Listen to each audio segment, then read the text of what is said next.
Here are some pro tips for using MarvinSketch with WileyPlus. You can see the structure here that I have drawn. This is ethanol with a carbon here and a carbon here. Now, for internal carbons, WileyPlus is not going to show them because its formalism is bond line structures. Let me show you what happens when I try to redraw this molecule. Say I'm drawing the CH bond on the left.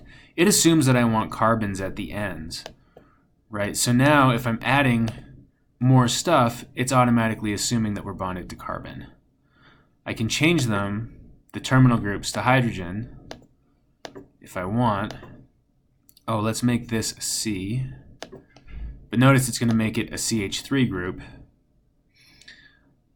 So let's see, I can add 2 more bonds, 3 more bonds, and now change the CH3 to an O, and I've accomplished the same thing.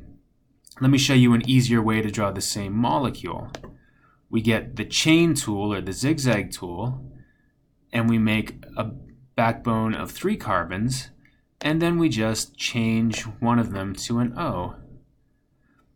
This is the formalism that WileyPlus uses, the bond line structure. Much easier. I can draw any length carbon chain I want just by dragging the chain tool out to the length of carbons that I want. I can add lone pairs down here.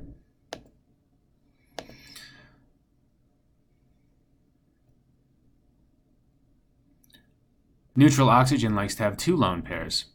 I can draw curved arrows starting on the lone pairs, and then just highlight the atom or the bond that you want your curved arrow to end on.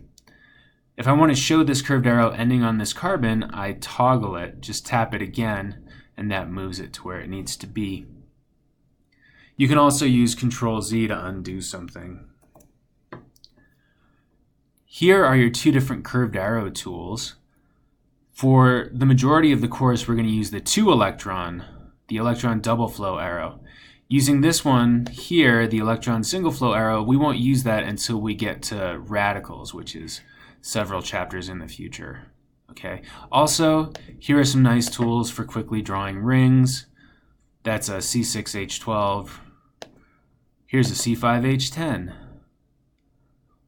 Hopefully this is enough to get you started with using WileyPlus.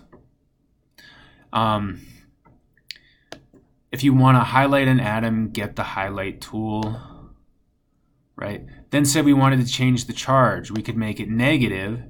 That means now we can put a lone pair on it, okay? Yeah, so hopefully that helps.